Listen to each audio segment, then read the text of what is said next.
Welcome to Crimson Legacy Historians, where the past is not just remembered, but brought back to life with depth and clarity. In the autumn of 1837, the St. Louis Hotel in New Orleans was packed with the city's wealthiest men. The auction that evening had drawn an unusual level of interest, even for a city known as the largest slave market in the United States. What made this particular sale different was not the number of human beings on the block, but rather the presence of a single woman who would soon become known throughout the city as the Pearl, a name that would echo through the cobblestone streets of the French Quarter for decades to come. She stood 5 feet and 4 in tall, with skin described in the auction papers as the color of fresh cream with the slightest hint of coffee. Her eyes were a deep amber that seemed to change hue depending on the light, and her hair fell in long, glossy black waves down her back.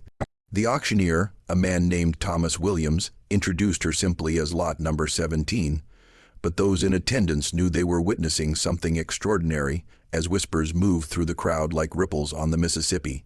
The bidding began at a staggering sum, 5 times the price of an ordinary house servant. What happened next would become one of the most peculiar chapters in the history of New Orleans, a city already infamous for its complex racial hierarchy and the brutal economics of human bondage. It would connect powerful families, unearth forgotten secrets, and eventually lead to a series of disappearances that remained unexplained until 1962, when a renovation project at the old Delacroix mansion on Royal Street uncovered a hidden room containing a leather-bound journal, 3 human finger bones, and a portrait of a woman whose beauty, even captured in aging paint, seemed almost otherworldly. Lie. This is the story of Elina Reynolds, known to most as the Pearl, and the terrifying truth behind her disappearance in the winter of 1842. The auction that night in 1837 was recorded by multiple witnesses, including James Thornton, a northern businessman visiting New Orleans to establish cotton trade connections. In his personal diary recovered from his estate in Boston in 1952, Thornton described the scene with evident discomfort. "I have never witnessed such frenzy among gentlemen of standing as occurred tonight at the Hotel Exchange. The woman on sale was indeed remarkable in appearance, yet the behavior of those present seemed driven by something beyond mere desire for human property. One could detect an almost religious fervor in their bidding, as though acquiring this particular slave had significance beyond the material realm. What Thornton couldn't have known was the complex web of history surrounding the woman on the block. Elina Reynolds had not been born into slavery, nor had she come through the traditional channels of the domestic slave trade. According to ship records from the port of New Orleans, she had arrived just 3 weeks earlier on a vessel called the Augusta, listed not as cargo, but as a passenger accompanying a merchant named Marcus Bennett. But by the time the Augusta docked, Bennett was dead, supposedly from a fever contracted in Havana during their journey. With no free papers found among Bennett's possessions, Elina was seized by port authorities and eventually placed for auction.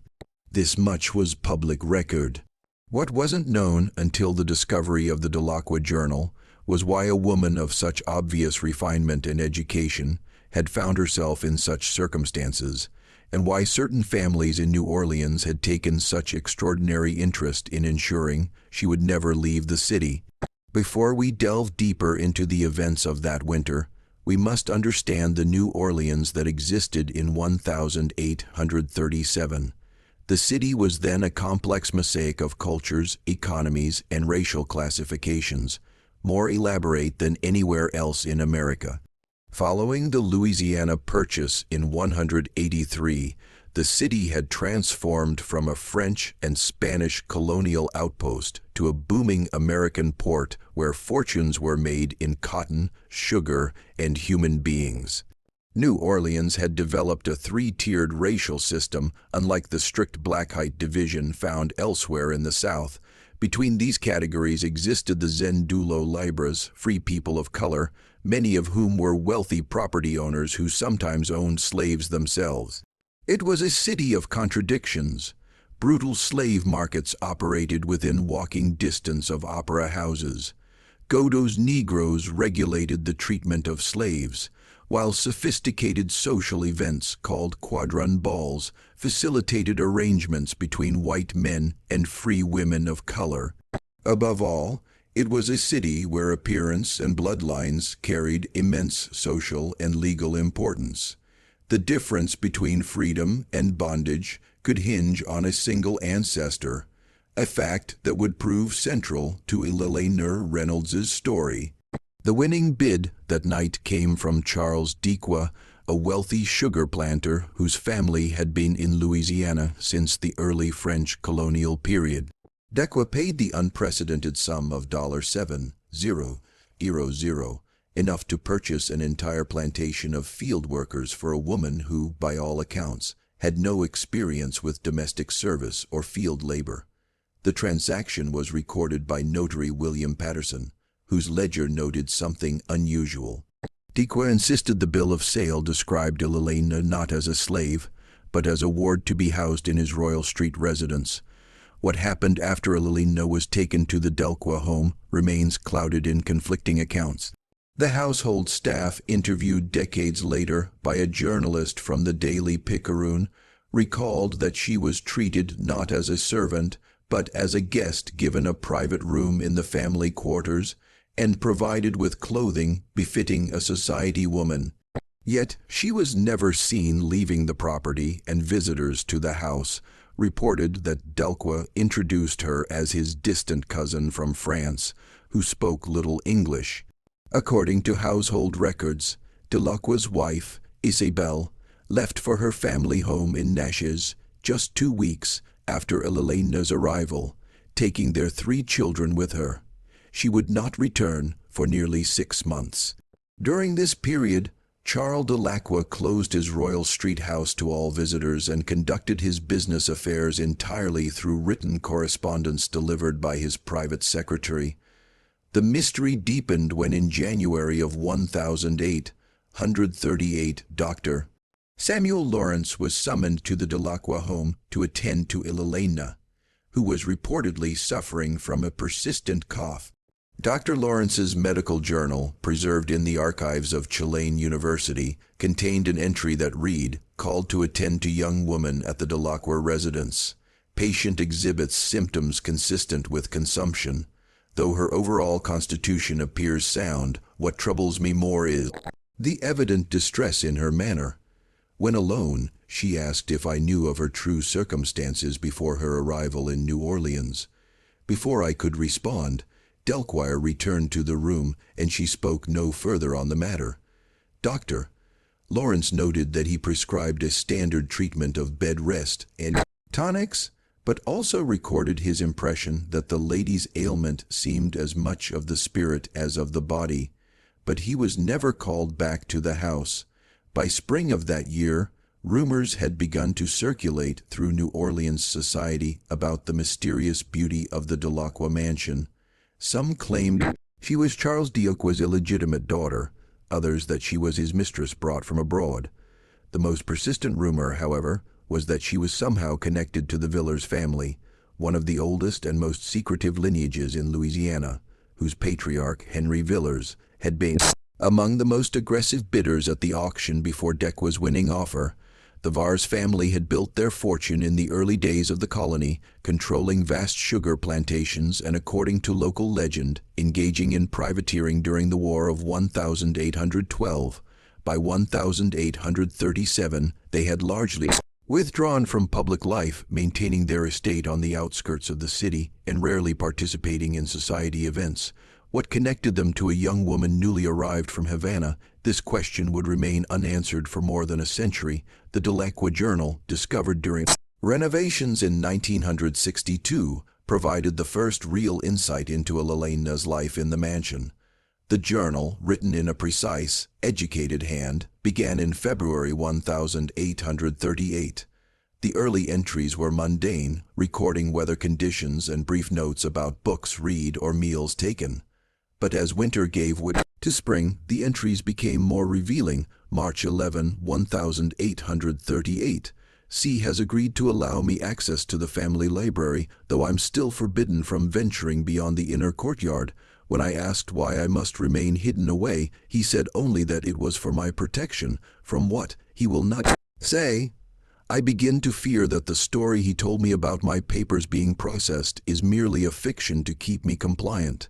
And later, April 23, 1838, today C brought a visitor, an elderly man named Vars, who stared at me with such intensity that I felt as though he was searching for something in my features. They spoke in French, believing I could not understand about the resemblance and the bloodline.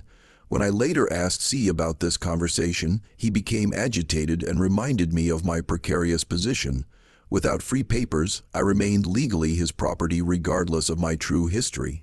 The journal entries became increasingly distressed, as Elina apparently began to realize that Delacroix had no intention of securing her freedom as he had initially promised. By summer, she was planning an escape. July 17, 1838. I have managed to make contact with a housemaid who has agreed to deliver a message to the offices of the American consul. If my mother's story was true, my birth in Philadelphia should be sufficient to establish my free status. Regardless of my appearance, I must act quickly before C makes good on his threat to send me to his plantation if I continue to cause difficulties. The next entry, dated August 2nd, contained a single line. It was a trap. The maid informed C of my plan. I am to be moved tomorrow. The journal then fell silent for nearly a month. When entries resumed in September, Elina was writing from Beau Refuge, the Delacroix sugar plantation 50 miles down river from New Orleans. Her situation had clearly deteriorated. September 5, 1838. I am kept in the former overseer's house, separate from both the main residence and the slave quarters. A woman named Martha has been assigned to attend to my needs, though I suspect her primary role is to report my activities to the plantation manager. I have seen C only once since my arrival, when he came to inform me that any further attempts to contact outside authorities would result in my being reclassified as a field worker. The meaning was clear enough. It was at Beau Refuge that Elina's story intersected with another mysterious figure in the narrative. Joseph Miller, a northern abolitionist who had infiltrated Louisiana society, posing as a doctor interested in treating slave ailments. Miller's coded correspondence with anti-slavery activists in Boston, decoded and published in 1949, made reference to a woman of unusual circumstance held at the Delacroix plantation who claims to have been born free in Philadelphia to a mother who was herself a freeman. Miller apparently managed to speak with Elina briefly during a visit to Beau Refuge in October 1838. He wrote, "The subject has reason to believe her imprisonment is connected not to ordinary human trafficking, but to some matter of inheritance and identity that threatens powerful interests in this region. She begs assistance in contacting authorities in Philadelphia who might have record of her birth and parentage." Miller promised to investigate her claims, but his work in Louisiana came to an abrupt end in November 1838, when his true purpose was discovered. He narrowly escaped the state with his life. There is no record that he ever managed to pursue Elina's case further. Elina's journal entries from Beau Refuge grew increasingly infrequent through the winter of 1838 into 1839. She recorded her observations of plantation life, her failed attempts to convince household servants to aid her, and her growing suspicion that her confinement had some purpose beyond mere ownership. December 12, 1838. I overheard the plantation manager speaking with the visitor about the Vars' inheritance and the problem of verification, and when they realized I was within earshot, they fell silent and separated. Later, I asked Martha if she knew anything about the Vars family. She grew pale and refused to speak on the subject, saying only that they were not people to be trifled with. What connection could I possibly have to them? The mystery deepened in February 1839 when, according to the journal, Elina received an unexpected visitor. Hri Villa himself, now quite elderly, came to Bow Refuge without Delacroix's knowledge or permission. February 26, 1839. The old man came alone, dismissing Martha from the house. He asked about my mother, specifically whether she had possessed a gold locket with an engraving of a ship. When I confirmed that she had worn such a piece until her death, he nodded as though something had been confirmed. He then asked if I knew the circumstances of my father's death. I told him what mother had always said, that he was a French merchant who died at sea before my birth. At this, the old man made a sound that might have been a laugh or a sob. "Your mother was a prudent woman," he said, "but perhaps too prudent for your own good." He left without explaining further, promising to return, though I am not certain whether to hope for or dread such a visit. Henry Varr never did return to Bow Refuge. 3 days after his visit, Elina, he was found dead in his study, apparently from natural causes related to his advanced age. His death, however, set in motion a complex legal battle over the substantial Villers estate, as Henry had died without a male heir. His nearest relative was a nephew named Louis Villers, who immediately filed to claim the inheritance. It was during this inheritance dispute that the connection between Elina and the Varr's family began to emerge, at least in the pages of her increasingly fragmented journal. In April 1839, she wrote, April 9, 1839. C arrived in a state of great agitation, demanding to know exactly what the old man had said to me. When I related our brief conversation, he became even more disturbed. Did he mention any documents? He asked repeatedly, any papers he might have given your mother. I told him truthfully that the old man had mentioned nothing of the sort. C then searched my room thoroughly before leaving, taking with him my mother's Bible, the only possession I had managed to keep with me from Philadelphia. Within its pages were my mother's few letters and papers, including my certificate of birth. I fear I have now lost the only proof of who I truly am, and the journal's final entries suggest that Elina had begun to piece together the truth of her situation. In an entry dated June 17, 1839, she wrote, I now understand why I was brought here.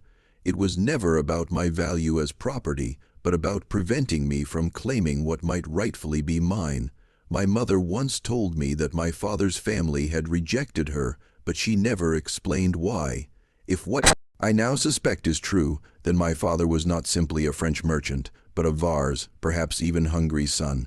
And if documentation of such a connection exists, it would explain C's desperate efforts to keep me hidden away and classified as a slave rather than a potential claimant to one of the largest fortunes in Louisiana. This theory aligned with rumors that had long circulated in New Orleans about Henry Ville's estranged son, Jean-Baptiste, who had allegedly formed a relationship with a free woman of color in Philadelphia in the early 1800s. According to these rumors, Jean-Baptiste had been downed by his father, but may have secretly married the woman before his death at sea in 1817, the year of Elina's birth. If Elina was indeed Jean-Baptiste's legitimate daughter, and if proof of the marriage existed, she would have had a claim to the villa's inheritance under French inheritance laws that still influenced Louisiana's unique legal code. Such a claim would have been unprecedented and scandalous, as it would have meant recognizing a woman with African ancestry, however minimal, as the rightful heir to one of Louisiana's most prestigious white family fortunes. Final dated entry in Elina's journal was from September 3, 1839. She wrote, I have found a way. The riverboat stops here tomorrow to take on sugar. Martha has agreed to help me in exchange for the pearl earrings mother left me. If all goes well, I will be in New Orleans by nightfall, and from there I can seek passage north. I must find those papers before it is too late. The journal ends there, leaving historians to piece together what happened next through other sources. According to Bow Refuge plantation records, a female slave matching Elina's description was indeed reported missing on September 4, 1839. A substantial reward was offered for her return, but the primary search focused on riverboats heading north toward free territories. Instead, evidence suggests that Elina made her way back to New Orleans, perhaps intending to search the Delacroix townhouse for her mother's papers before leaving the South. A receipt from a French quarter apothecary dated September 7, 1839, shows the purchase of women's toiletries charged to the account of Marie Laveau, the famous voodoo priestess who was known to sometimes shelter fugitives within her extensive network. For almost 3 years, Elina Reynolds seemingly vanished from all records. The villa's inheritance case proceeded, with Louis Villa ultimately being confirmed as the rightful heir in 1841, after no other claimants came forward with sufficient proof of relation. Charles Delacroix, after an initial aggressive search for his missing property, appeared to abandon the pursuit, focusing instead on resolving mounting financial difficulties that had begun to plague his once prosperous sugar operations. Then, in January 1842, Elina Reynolds reappeared in New Orleans society in a manner that shocked even that scandale-accustomed city. She attended the annual Mardi Gras ball at the St. Louis Hotel, the very building where she had been sold 5 years earlier, not as a slave or servant, but as the elegantly attired companion of Louis Vars, the new head of the Vars family. Multiple witnesses described the sensation caused by her entrance. The society columnist for the Daily Picayune wrote, "The mysterious beauty on the arm of Mr. Being caused all conversation to cease momentarily as they entered the ballroom. She was adorned in a gown of midnight blue silk that emphasized her extraordinary complexion and bearing.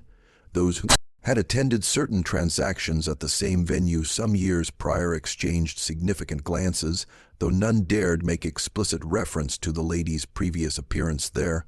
What arrangement existed between Elina and Louis Villars remains uncertain. Some historians suggest he may have purchased her freedom secretly, while others propose a more complex scenario in which Elina had obtained leverage over the Villars heir through discovery of documents related to her parentage.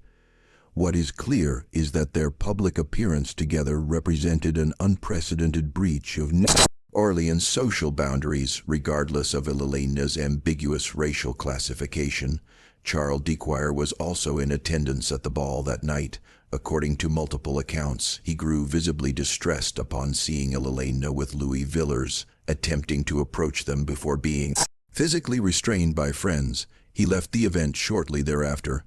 3 days later, he filed a legal complaint claiming that Louis Villa had unlawfully taken possession of human property rightfully belonging to the Delacroix estate.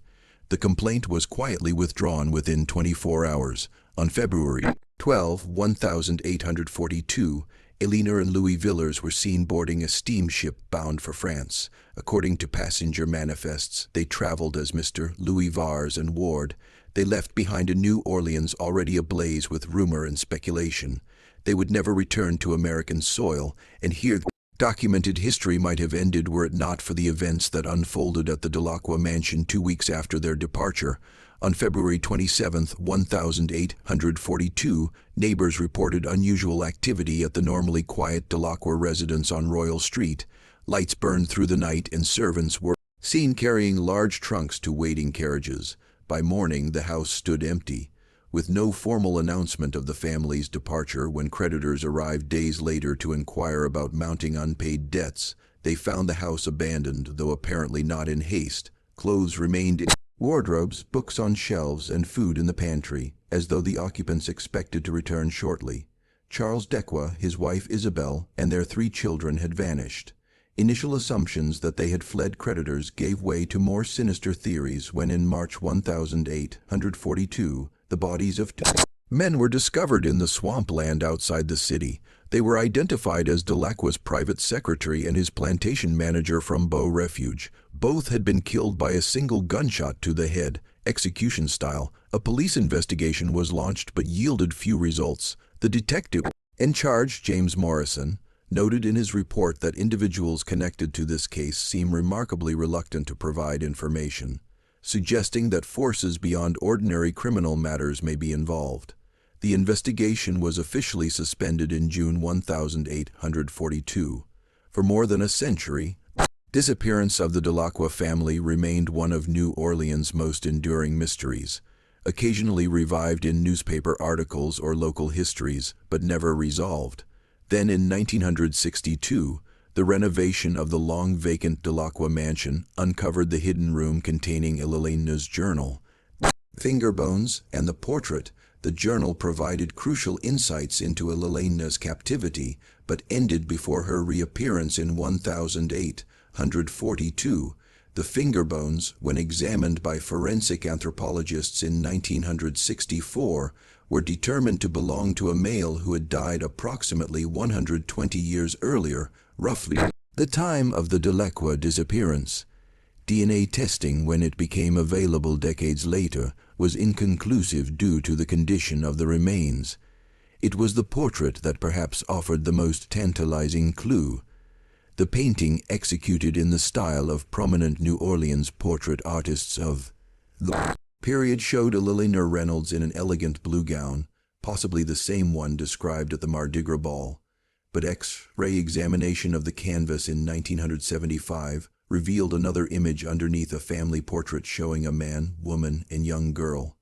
Art historians identified the hidden subjects as Jean-Baptiste Var, his wife, and their infant daughter based on comparison with other Ville's family portraits from the period. The existence of this painting strongly supported the theory that Elina was indeed the legitimate daughter of Jean-Baptiste Villers, and thus potentially entitled to the villa's fortune. But why was this crucial evidence hidden in the Delacroix house rather than in Elina's possession when she fled with Louis Villa? A partial answer emerged in 1982 when a collection of letters was discovered during the cataloging of the Vars family papers donated to the historic New Orleans collection. The letters exchanged between Louis Vars and an unnamed correspondent in Paris between 1841 and 1842 suggested a far more complex scenario than had previously been imagined. In one letter dated December 1841, Louis wrote, "The arrangement is proceeding as planned. I have made contact with the subject and explained our mutual interest in resolving this matter quietly. She is understandably suspicious, but sees the logic in cooperation rather than continued conflict. D remains the primary obstacle, as his financial entanglements with my late uncle make him particularly resistant to any settlement that might expose their previous dealings." A subsequent letter from January 1842 stated, "The documents have been verified by my attorney. There can be no doubt as to their authenticity or their legal implications. Had these papers come to light during the inheritance proceedings, the outcome would have been quite different. However, our present arrangement satisfies all parties. She gains her freedom and a suitable settlement, while the family avoids both scandal and financial restructuring. D alone remains unpacified, but I believe his economic circumstances will eventually compel his cooperation." These cryptic communications suggested that Louis Villers had discovered proof of Elina's legitimate claim to the Villers' inheritance, but had offered her a private settlement, likely including her freedom and financial compensation in exchange for her silence and cooperation in keeping the matter from becoming public. This arrangement would have protected the Villers family reputation while satisfying Elina's most immediate desire for liberty. But Charles Delacroix, having paid an enormous sum for Elina, and perhaps being privy to financial irregularities in Henri Vars' dealings, was not included in this arrangement. The letters imply that he posed an ongoing threat to the resolution, perhaps through his knowledge of the situation or through legal claims he might make regarding Elina's status.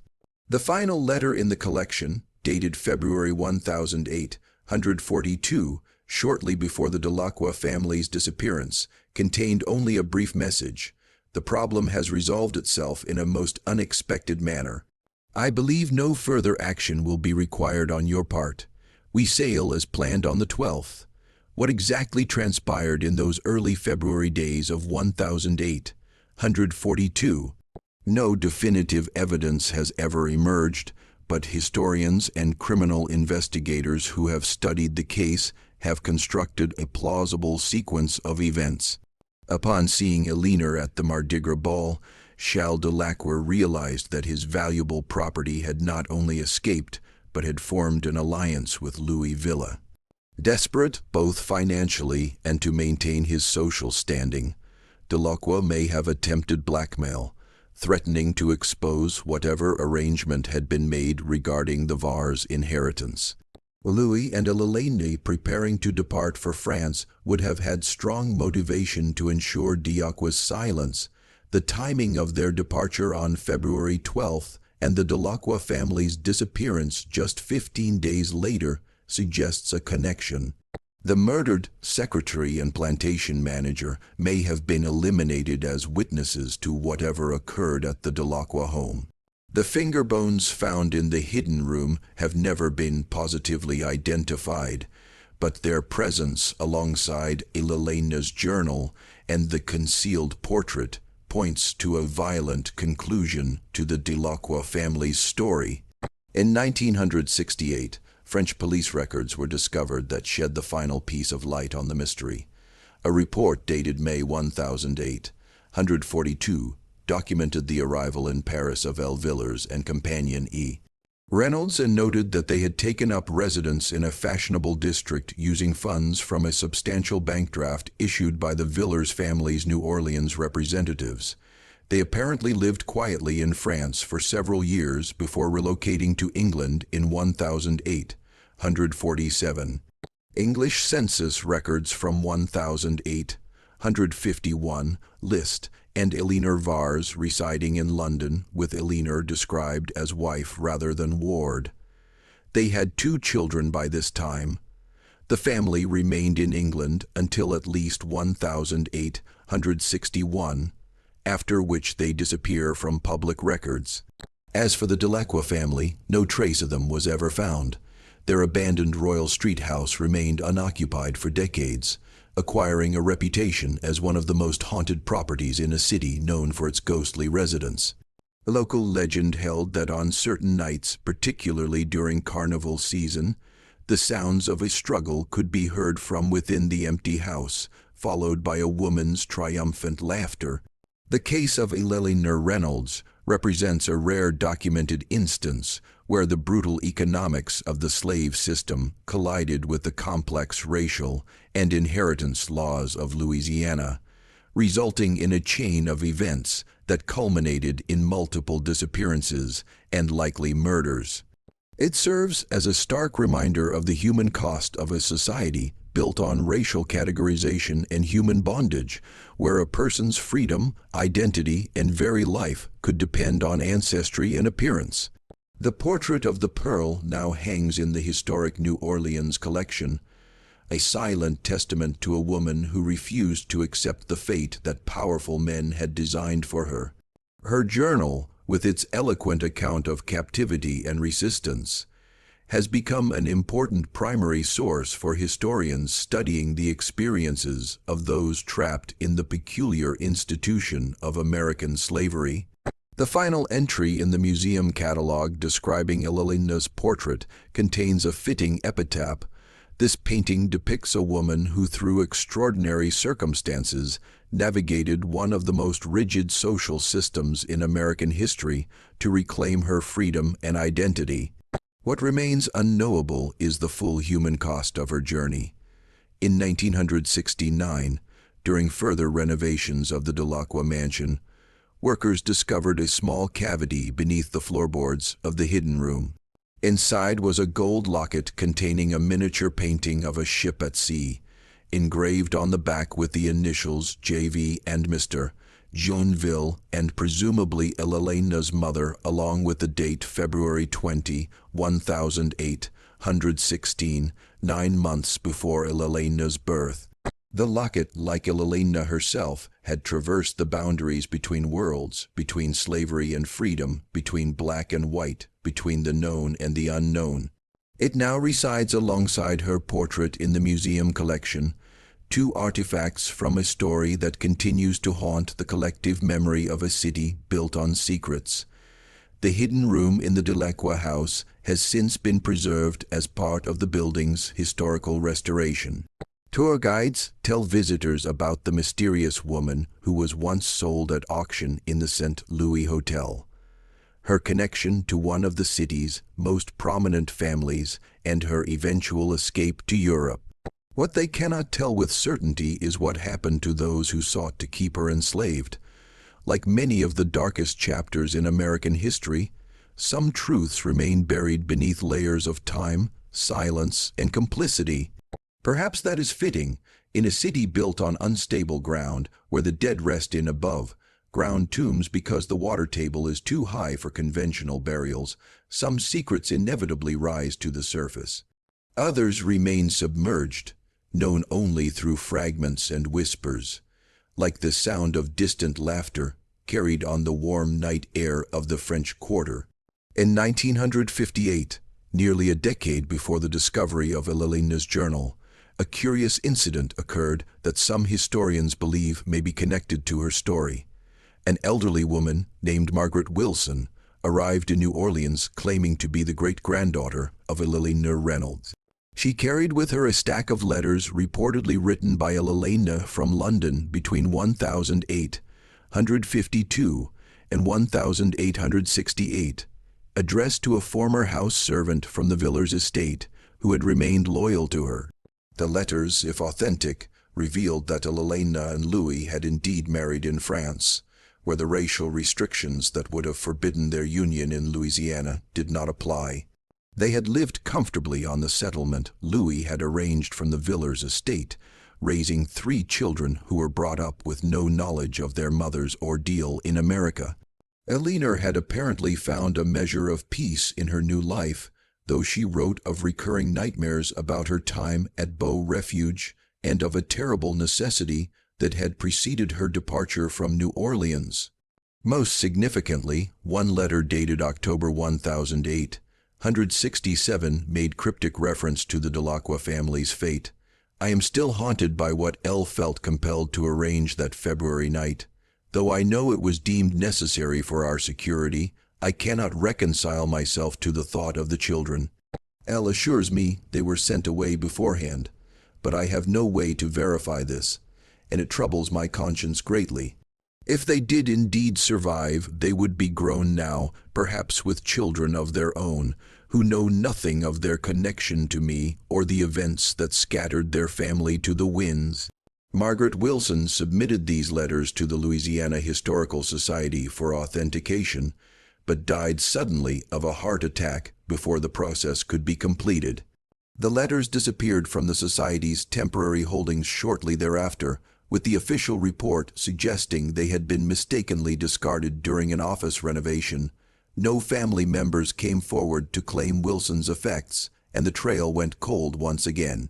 Then, in 1976, a researcher named Thomas Lawrence, working on a comprehensive history of New Orleans slave markets, uncovered shipping records from March 1842 that documented 3 children traveling unaccompanied from New Orleans to Havana. The children's ages matched those of the Delacroix offspring, though they traveled under the surname Reynolds.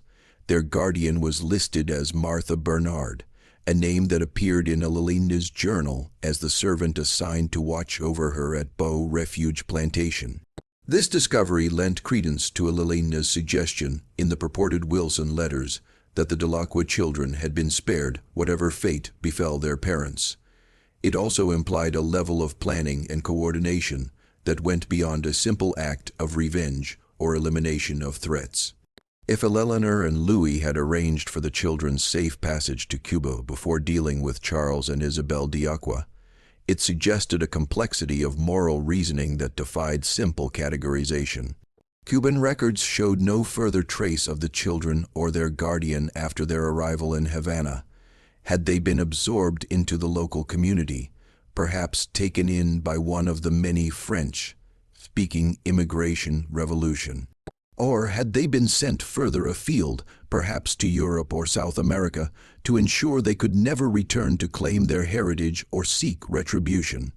In the summer of 1981, during an unusually severe drought that caused the Mississippi River to reach record low levels, a local fisherman made a grim discovery in a normally submerged area near the former site of Bow Refuge Plantation. The receding waters had exposed the remnants of an old flatboat containing human remains, a man, woman, and 2 adult males. Forensic examination determined that all 4 had died from gunshot wounds to the head, and that the bodies had been weighted down with iron chains before the boat was scuttled in deep water. The remains were too deteriorated for positive identification, but personal effects found with the bodies included a pocket watch engraved with the initials CD in a woman's locket containing a miniature portrait of 3 children who bore a striking resemblance to descriptions of the young Delacroix heirs. The estimated time of death based on the limited forensic techniques available was consistent with the Delacroix family's disappearance in 1842. This discovery provided the most compelling evidence yet for what many had long suspected. Charles and Isabelle Delacroix, along with 2 male associates, likely the secretary and plantation manager, whose bodies had been found in the swamp shortly after the family's disappearance, had been executed and disposed of in the Mississippi River. The careful concealment suggested not a crime of passion, but a calculated elimination of witnesses and potential threats. What remained unclear was the extent of Elina's involvement in this final brutal resolution. Had she been an active participant in planning retribution against those who had enslaved her, or had Louis Villers acted independently to remove obstacles to their future together? The execution style killings pointed to experienced hands, possibly men in Louis Villers' employ, rather than the aristocratic heir himself. But the precision with which the Delacroix children had been separated from their parents before the killings suggested Elina's influence, a last act of mercy from a woman who had herself been torn from her family.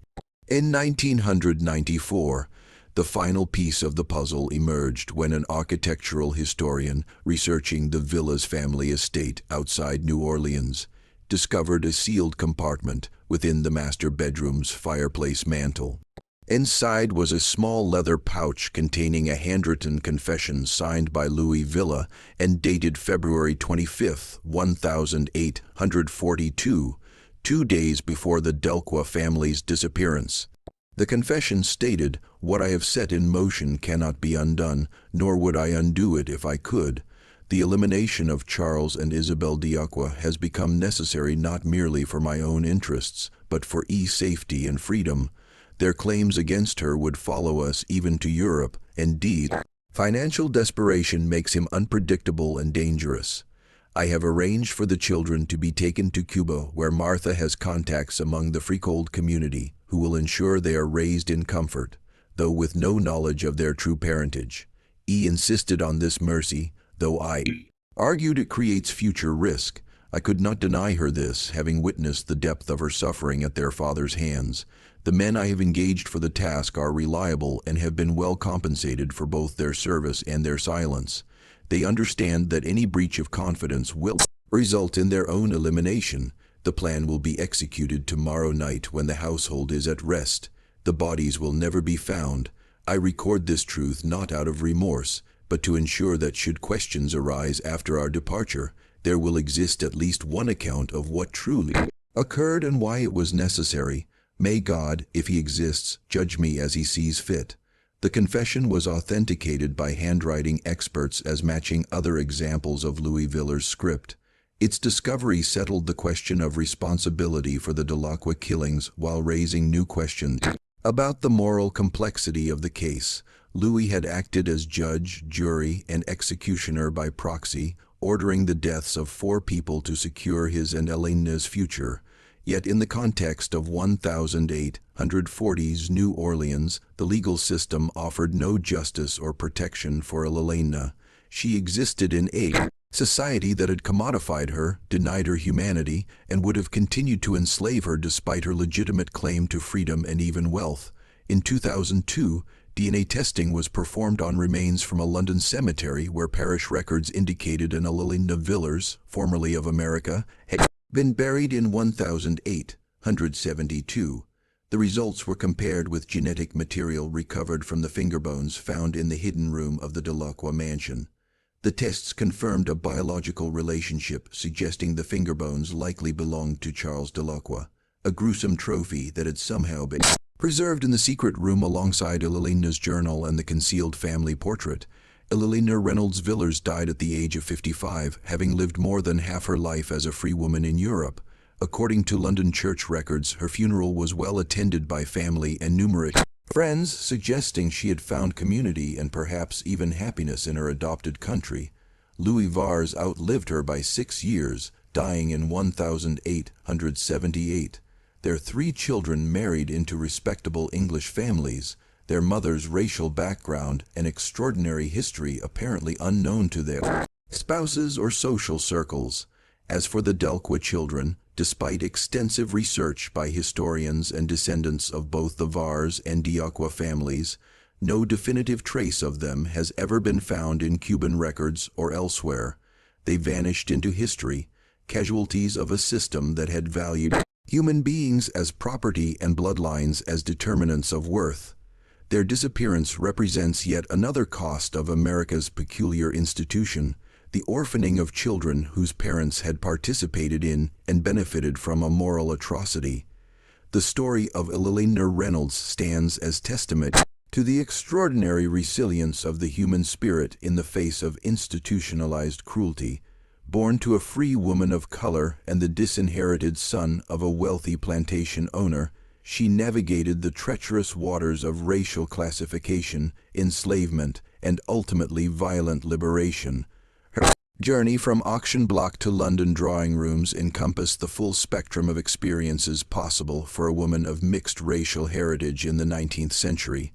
Today, visitors to the historic New Orleans collection can view Elina's portrait, the hidden family painting beneath it, and the gold locket that linked her to her true parentage. These artifacts, along with her journal, constitute one of the most complete records of the inner life of a woman caught in the machinery of American slavery. But they tell only part of the story. The rest exists in silences, in the absence of Delacroix family from subsequent history, in the unknown fate of their children, in the gaps between journal entries, and in the moral ambiguities inherent in acts of violence committed in the name of justice when no legal justice was available. In recent years, descendants of the Villers family have established a scholarship fund for African American students studying law named in Elina Reynolds' honor. The fund's creation was accompanied by a formal acknowledgement of Elina's place in the family lineage, and an apology for the actions of Henry Vars in denying her father's marriage and her rightful heritage. It represents a small step toward reconciliation with a history that continues to shape American society and its institutions. The former Delacroix mansion on Royal Street, after changing hands multiple times, now operates as a small historic hotel. Guests occasionally report unusual phenomena, the sound of a woman's footsteps in the night, items moved from where they were left, and most commonly a feeling of being watched in the vicinity of the hidden room, which has been preserved as a historical feature of the building. Whether these are manifestations of restless spirits or simply the power of suggestion in a city steeped in stories of the supernatural remains a matter of individual belief. What is certain is that the walls of that house absorbed the suffering of a woman who refused to accept the identity forced upon her, who fought, survived, and ultimately transcended the boundaries erected to contain her. Elina's journal ends with her plans for escape, but her story continued long after those final written words. She transformed herself from property to person, from captive to free woman, from victim to perhaps even avenger. In doing so, she embodied the fundamental contradiction at the heart of American slavery, the persistent, undeniable humanity of those whom the system attempted to reduce to mere commodities.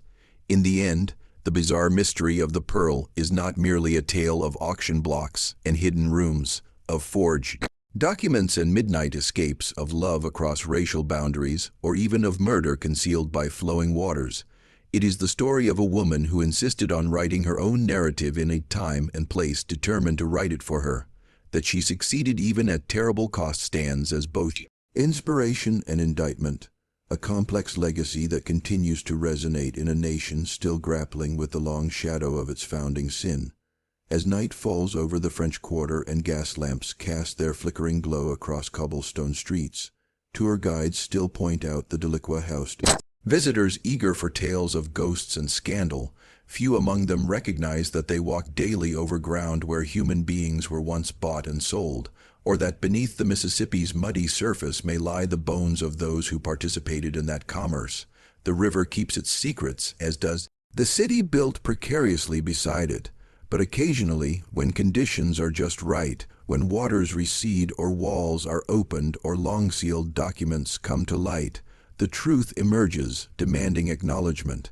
In those moments, we glimpse not just the specific horrors endured by Elina Reynolds and inflicted by Charles Dica, but the larger horror of a society built on such relationships. Perhaps that is why Elina's portrait continues to draw visitors who stand before it in lengthy contemplation. In her amber eyes, expertly rendered by an unnamed artist, one can see both suffering and determination, the vulnerability and strength. She gazes not at the viewer but slightly past towards something or someone beyond our field of vision. What she sees there, judgment, redemption, or simply the next chapter in her extraordinary life, remains as mysterious as the woman herself. In 2019, a team of forensic scientists and historians used advanced imaging technology to examine the hidden portrait beneath Elina's painting in unprecedented detail.